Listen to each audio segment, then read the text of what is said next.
말씀 보겠습니다. 열왕기상 12장 20절로 33절 내용입니다. 우리 20절, 21절 먼저 교독하도록 하겠습니다. 온 이스라엘이 여로보암이 돌아왔다 함을 듣고 사람을 보내 그를 공회로 청하여 온 이스라엘의 왕으로 삼았으니 유다 지파 외에는 다윗의 집을 따르는 자가 없으니라. 여로보암이 예루살렘에 이르러 유다 온 족속과 베냐민 지파를 모으니 택한 용사가 18만 명이라.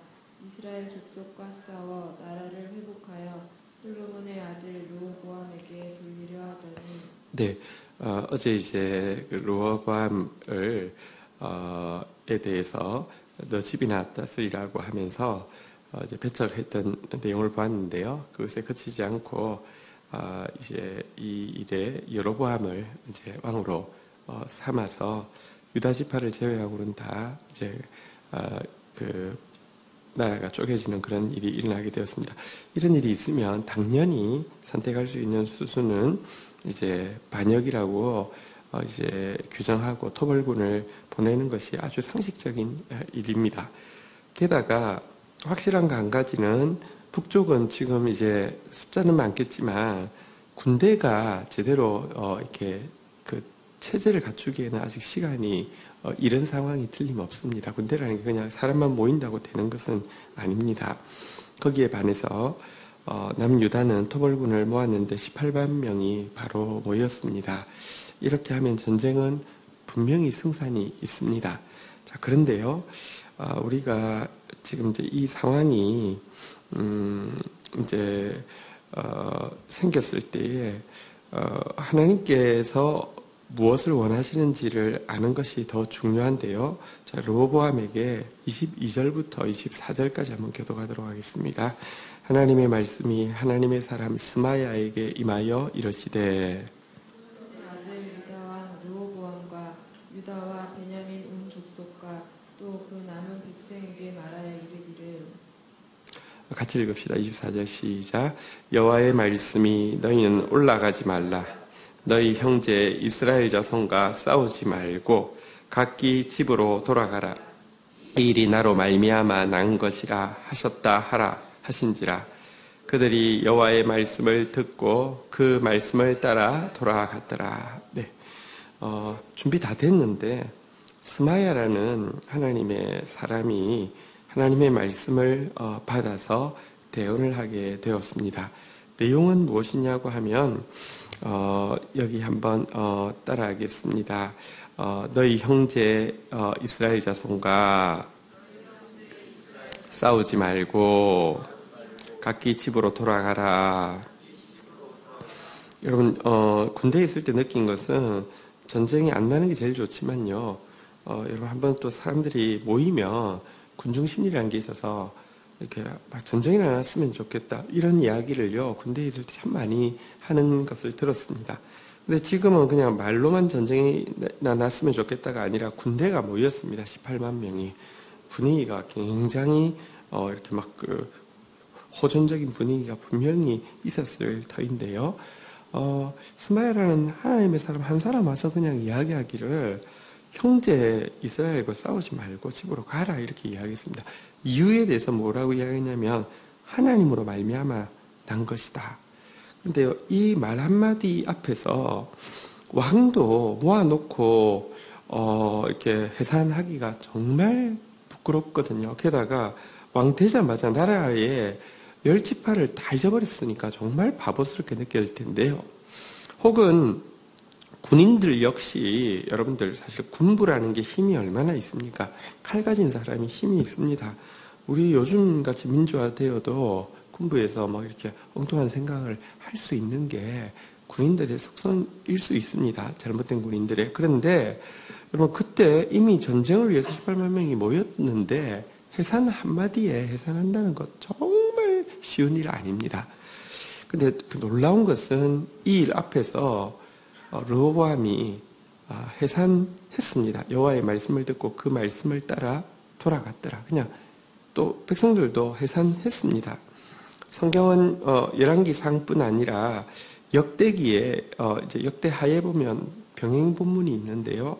그 상황을 보면 자신들이 우상 숭배한 것에 대해서 하나님께서 심판하시고, 이 심판이라는 게 벌 주는 게 아니라 징계, 다시 말하면 채찍질하셔서 고치기 위함이라는 사실을 깨닫고요.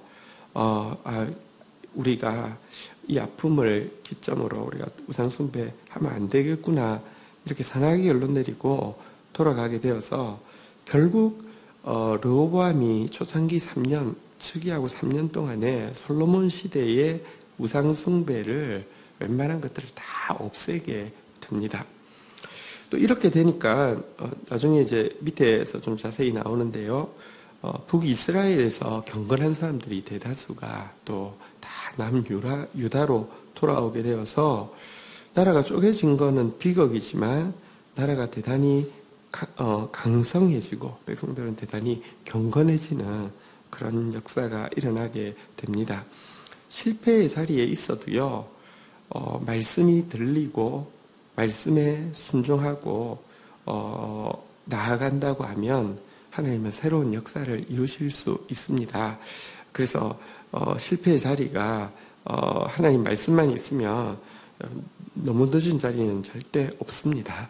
오늘 용기 있게 자신의 잘못을 인정하고 용기 있게 말씀을 받아들여서 말씀을 순종한 옳은 선택을 한 르호보암의 모습이 저와 여러분들의 모습이 되기를 주의 이름으로 축복합니다. 자, 우리 그런데 여기에 비해서 여로보암은 어떻게 했는지 한번 좀 보도록 하겠습니다. 25절부터 이제 26절 교독하겠습니다. 여로보암이 에브라임 산지에 세겜을 건축하고 거기서 살며 또 거기서 나가서 브느엘을 건축하고 그의 마음에 스스로 이르기를 나라가 이제 다윗의 집으로 돌아가리로다. 자, 이제 왕이 되었습니다. 놀라운 일이죠. 사실 왕조가 다윗 왕조가 다윗 솔로몬, 그냥 이름만 들어도 짱짱하고요, 엄청난 왕조였는데 여기에 사실은 10지파를 가진 왕이 되었습니다. 그래서 이제 세겜에다가 왕궁을 건축하고 있었는데 여기 보니까 한번 따라하겠습니다. 그의 마음에 스스로 이러기를, 제가 그런 표현을 하는데 우리의 싸움은 뭐냐고 하면 말과 말씀의 싸움입니다. 말씀은 하나님께로부터 오는 것이고요. 말은 마음에 스스로 이르는 것입니다.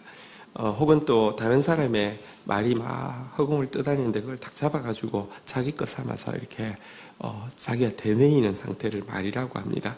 말과 말씀이 싸우는데요.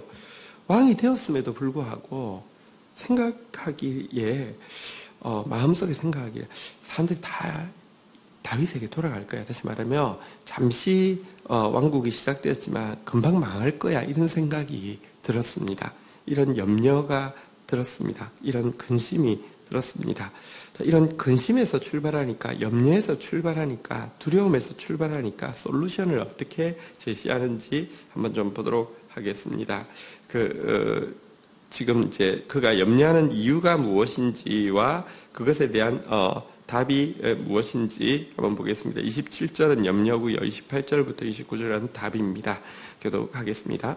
만일 이 백성이 예루살렘에 있는 여호와의 성전에 제사를 드리고자 하여 올라가면 이 백성의 마음이 유다 왕 된 그들의 주 르호보암에게 돌아가서 나를 죽이고 유다의 왕 르호보암에게로 돌아가리로다 하고, 송아지를 만들고 우리에게 말하기를 너희가 다시는 예루살렘에 올라갈 것이 없도다. 이스라엘아, 이는 너희를 애굽 땅에서 인도하여 올린 너희의 신들이라 하고. 29절 같이 읽겠습니다. 시작. 하나는 베델에 두고 하나는 단에 둔지라. 여러분, 마음속에 이렇게 스스로 이러는 거, 말이 이겼습니다.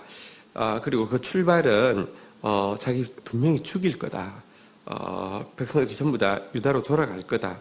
이유가 무엇이냐고 하면 성전은 예루살렘에 있고요. 절기 때는 반드시 그 길로 가도록 규정되어 있습니다. 나라가 달라도 자꾸 백성들이 절기 때 다 갔다가는 로보암한테 그냥 마음이 가고 자기 죽일 거다 이렇게 생각을 한 겁니다.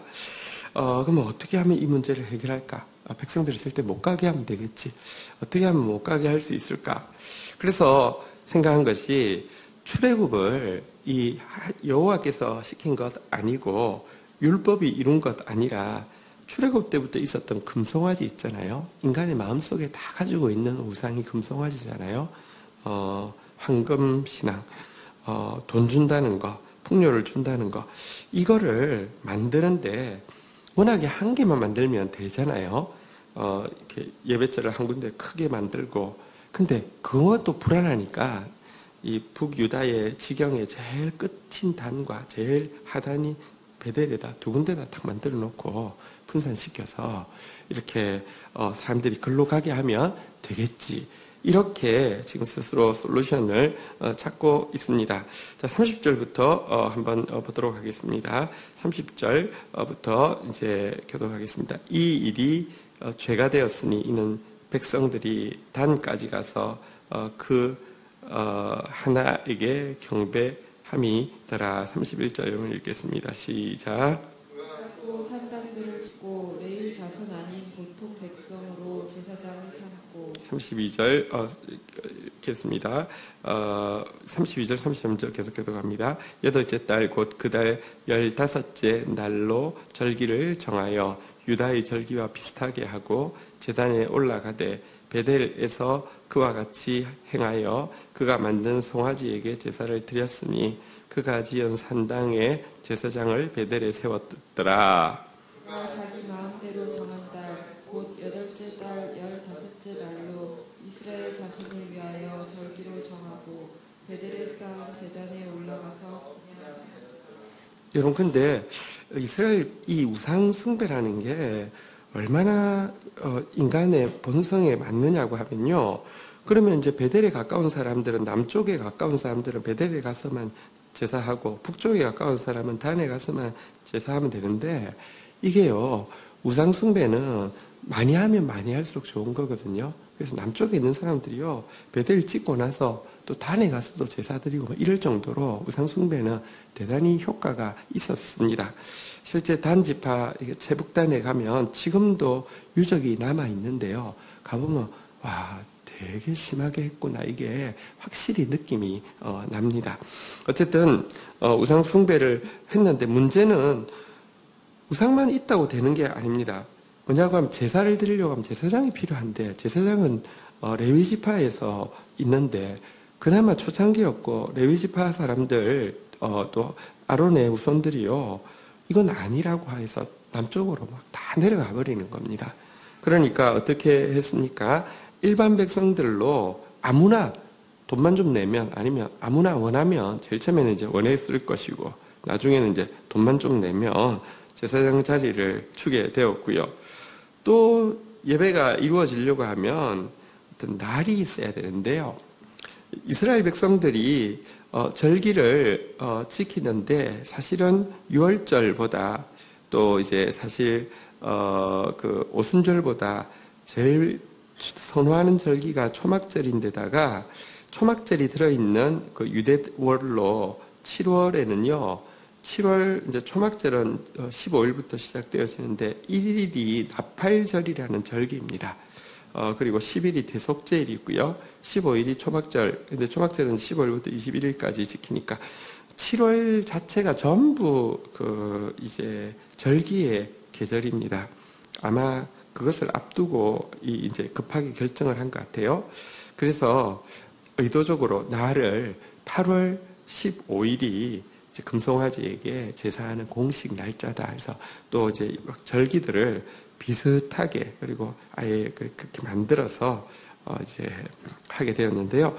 실은 여러분, 이 방법은 옳은 선택이 아니라 좀 거릇된 선택입니다. 왜냐고 하면 여로보암에게 나라를 나누어 주면서 하나님께서 약속을 하셨습니다. 네가 만약에 이 하나님의 율법에 순종하기만 한다고 하면 너에게 준 나라를 다윗에게 준 나라처럼 내가 계속 되게 하겠다라고 약속하셨는데요. 아무리 생각해도 그 말씀이 믿어지지 않고 아무리 생각해도 그냥 그 백성들이 예루살렘에 한번 갔다가는 마음 빼앗겨서 자기 죽일 거라는 생각이 훨씬 더 컸기 때문에 불순종하고 나서 자기 방법을 선택하게 되었습니다. 그런데 이게요, 우리가 이 자리에 서면 대부분 이런 결정을 하기가 십상일 것입니다. 그렇지 않겠습니까? 현실적으로 하나님 말씀을 믿지 않는다고 하면 백성들 가면은 큰일 날 텐데, 빨리 이거 막아야 될 텐데, 어떻게 하지? 금송하지. 그리고, 제사장, 절기. 이렇게 자동으로 돌아갈 수밖에 없습니다. 하나님을 믿느냐, 믿지 않느냐, 하나님께 순종하느냐, 순종하지 않느냐는요, 완전 다른 길을 제시합니다. 솔직히 말하면 르호보암이 순종하기가 쉽지 않았을 것입니다. 군사 돌려보내기.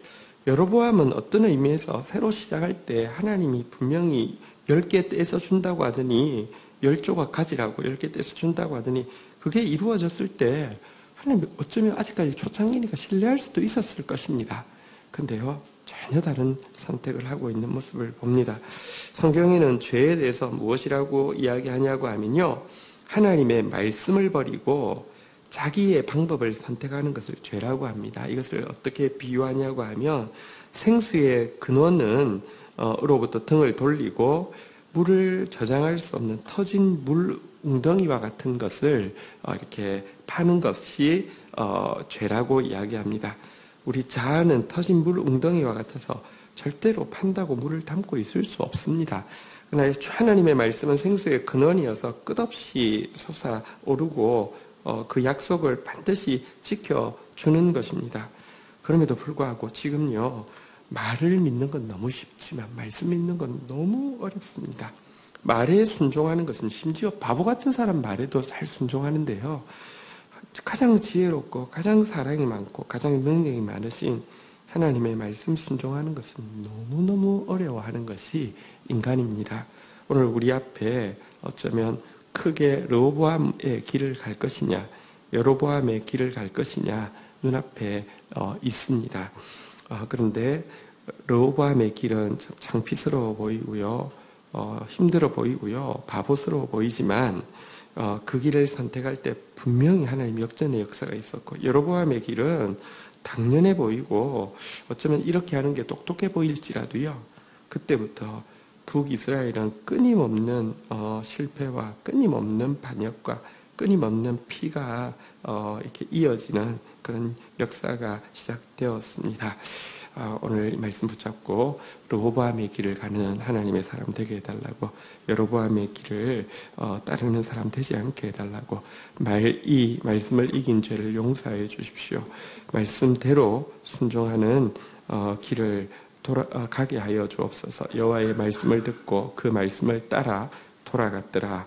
이 표현이 우리의 삶에 오늘 하루를 이끌어가는 화두가 되게 하여 주옵소서. 함께 기도하시겠습니다. 오늘도 주의 말씀 앞에 섭니다. 우리 앞에 실패했다 할지라도 다시 한번 말씀이 들리고 말씀에 순종함으로 말미암아 역전할 수 있는 르호보암의 길이 있는가 하면, 우리에게 형통과 우리에게 놀라운 축복이 임한 같은 순간일지라도 하나님, 내 말이 하나님의 말씀을 이기고 내 방법이 하나님의 계시하신 방법을 이김으로 말미암아 생수의 근원을 등지고 터진 물웅덩이를 스스로 파다가 파멸과 고생이 시작될 수도 있음을 오늘 본문을 통하여서 분명히 보고 듣게 됩니다. 하나님 도와주십시오. 제발 우리로 하여금 말씀이 내 말을 이기는 그런 삶을 살 수 있도록, 여호와께 순종하는 것이 내 말을 내 방법 따라가는 것보다 더 빠를 수 있도록, 더 철저할 수 있도록 긍휼을 베풀어 주시옵소서. 예수 그리스도의 이름으로 기도 올립니다. 아멘.